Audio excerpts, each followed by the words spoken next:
আৰু এতিয়ালৈকে আমাৰ মেডিকেল ক্যাম্পত আমি যি ধৰণে পাৰো বা ৰিলিফ ক্যাম্পত মানুহক আমি সহায় কৰিছো আৰু মেডিকেল ক্যাম্পতো আমি মানুহক সহায় কৰাৰ কাৰণে যত্ন কৰিছো কাছাৰ জিলাত এতিয়ালৈকে কোনো মথাউৰি ভঙা নাই কিন্তু 15টা মথাউৰি আমি চকু ৰাখিছো তাতে অকনমান মথাউৰিখিনি দুৰ্বল হৈ আছে আৰু মই আজি নিজে 6টা ৰিলিফ ক্যাম্প চাই আহিছো আমি যিমান পাৰো মানুহক সহায় কৰিম আমাৰ ক্যাম্পত ৰিলিফ ক্যাম্পত মই সবকে খুদিছো সকলোৱে ৰিলিফ ভালকৈ পাই আছে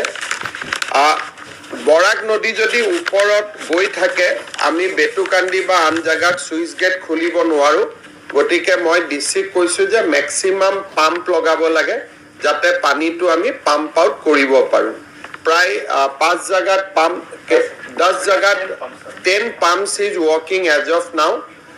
but যদি দৰকাৰ হয় will increase the pumps আৰু আমি যিমান পাৰো ৰাইজক সহায় কৰাৰ কাৰণে চেষ্টা কৰিম আজি ৰাতিপুৱা প্ৰধানমন্ত্ৰী নৰেন্দ্ৰ মোদী ডাঙৰীয়ায়ো ফোন কৰিছিলে অসমৰ বান সমস্যাৰ তেওঁ খবৰ লৈছিলে মই বৰাক ব্ৰহ্মপুত্ৰ দুইটা উপত্যকাৰে হোৱা বান পৰিস্থিতি তেখেতক মই যিখিনি ক'ব লাগে গোটেই মানুহৰ কিমান কষ্ট হৈছে তেখেতক মই কৈছো আৰু সেন্ট্ৰেল গভৰ্নমেন্টৰ ফালৰ পৰা আমাক সকলো সহায় কৰিব আৰু অসমতো আমি যিমান পাৰো মানুহক আমি সহায় কৰিম আজি মই প্ৰথম দিন আহিছো উইদিন দিস উইক মই আৰু এবাৰ শ্ৰীভূমিলৈকে আহিম next 3 to 4 days I will come back again যাতে মই শ্ৰীভূমি জিলাটো যাব পাৰো আৰু বৰাকৰ মানুহৰ লগত আমি আছো in the time of this difficulty will stand by the people of Barak valley আৰু আমি যিমান পাৰো will extend all possible helps আপোনালোকৰ কিবা কোৱেশ্চন আছে ইউ ক্যান ৰেজ ইট আমি ইতিমধ্যে আৰ্থিক সাহায্য আমি ৰেডি কৰি ৰাখিছো আজি আমাৰ ডিসি সাহেবে ডিসবাৰ্স কৰি দিব স্যাৰ ৰিলিফ ক্যাম্পৰ কথা আপুনি কৈছে কিন্তু দেখা গৈছে সিলচৰত এটা মথাউৰি আছে নাটপাৰা বেৰেঙ্গা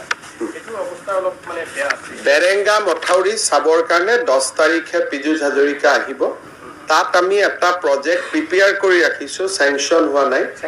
স্যাংশন হৈছে কাম হোৱা নাই গটিকে মই ভাবো যে এইবাৰ যেনেকে আমি বেটুকান্দি বনাই দিলো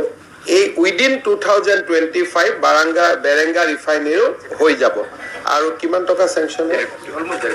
আমাৰ অলৰেডি ফান্ড স্যাংশন আছে আৰু যদি ফান্ড বেছি লাগে আমি দি দিম 1.6 I am not hearing mic can you utilize the mic yeah I'm asking like what's the step of the day because many hectares of farming land got affected so what will the government step no so far as you know we have a formula for farming land for fishery for veterinary horticulture we have formula of disbursing relief I have already advised DC to upload the names of the people who are suffering we will help each and every family last year also we helped each and every family this year also it will be my commitment we will help each and every family affected by flood Katigara Gemon Setu we have asked NSIDCL to complete it in 60 days of time today I have reviewed it they are delayed by 2 days but I have asked them to improve the work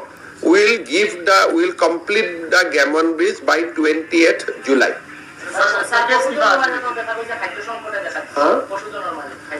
খাদ্য আমিতো এখনেও কথা করেছিলাম আমার ব্যবসায়ীদের সঙ্গে ওরা বলছে কি অপার খাদ্য সামগ্রী মজুদ আছে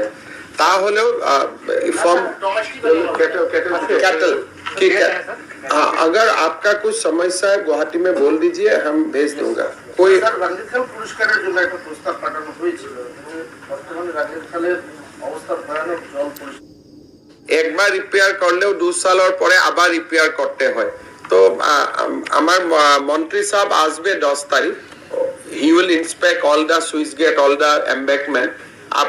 आप लोगों का कुछ सुझाव है तो आप लोग दे दीजिएगा